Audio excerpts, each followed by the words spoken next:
Bienvenue, aujourd'hui on va décortiquer ensemble tout ce qu'il faut savoir sur le premier rendez-vous d'épilation laser. Pour ça, on va s'appuyer sur les conseils de vrais experts médicaux. C'est parti. On commence avec la promesse qui fait rêver, n'est-ce pas? L'idée d'une peau toute douce, lisse, sans avoir à y penser tous les jours. C'est un peu ça le point de départ. Et attention, cette promesse, elle ne sort pas de nulle part. Les informations qu'on va avoir aujourd'hui, elles viennent d'un centre qui a plus de 20 ans d'expérience dans le domaine. Autant dire qu'ils savent de quoi ils parlent. Et tenez-vous bien, plus de 15 000 patients sont passés entre leurs mains. C'est juste énorme. Ça donne une vision et une expertise incroyables sur le sujet. En plus de ça, ils ne font pas les choses à moitié. Ils ont 15 lasers différents pour vraiment adapter le traitement à chaque type de peau, à chaque type de poil. Alors plongeons dans le vif du sujet. Voilà notre feuille de route. On va suivre tout le parcours, des questions de base jusqu'au résultat final.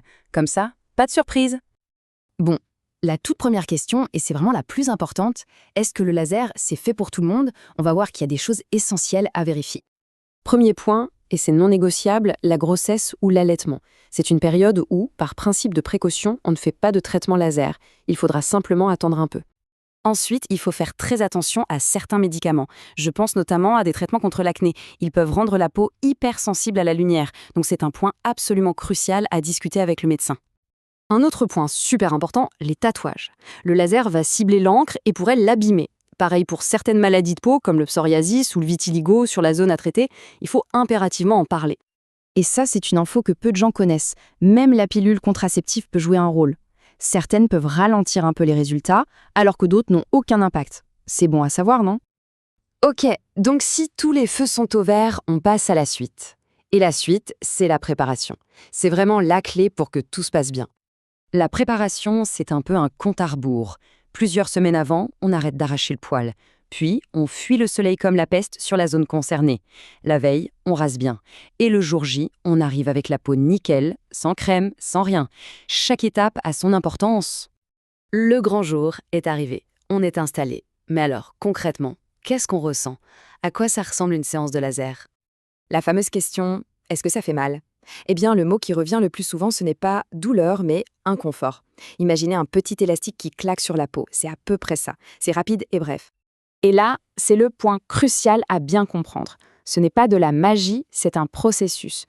Tous les poils ne sont pas dans la bonne phase de croissance au même moment, donc impossible de tous les avoir en une seule fois. C'est pour ça qu'il faut plusieurs séances. Voilà, la séance est terminée. Mais l'histoire ne s'arrête pas là. Ce qui se passe après, les soins, c'est tout aussi important pour avoir de bons résultats et éviter les soucis. Bon, pas de panique, les effets les plus courants sont assez légers. C'est normal d'avoir des rougeurs, un petit gonflement autour des poils, une sensation de chaud. En général, ça disparaît en quelques heures. Maintenant, il faut être transparent. Des effets plus rares peuvent arriver, comme des brûlures. Et c'est là qu'on comprend pourquoi il faut fuir le soleil avant. Le risque est bien plus élevé sur une peau bronzée. La prudence est vraiment de mise. Les règles d'or après la séance sont assez simples. On évite tout ce qui chauffe la peau pendant quelques jours, comme le sport ou le sauna. On met de la crème solaire, indice 50, religieusement.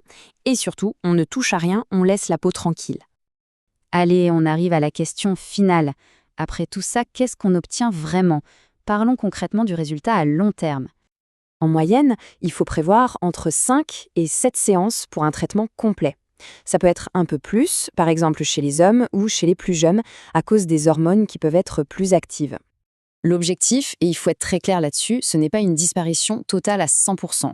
L'objectif réaliste et attendu, c'est une réduction de 80 à 90% des gros poils noirs, ce qui est déjà un changement radical. S'il y a une phrase à retenir de tout ça, c'est celle-ci. Le résultat est progressivement définitif, ça veut dire que ce qui est parti ne reviendra pas. Mais ce n'est jamais total. Un petit duvet peut persister et des années plus tard, une petite séance d'entretien peut être nécessaire. Voilà, le parcours est beaucoup plus clair maintenant, non? Savoir tout ça, de la préparation jusqu'au vrai résultat, ça permet de prendre une décision en toute connaissance de cause. La vraie question, pour finir, c'est: quelle est l'information qui a le plus bousculé l'idée qu'on pouvait se faire de l'épilation laser?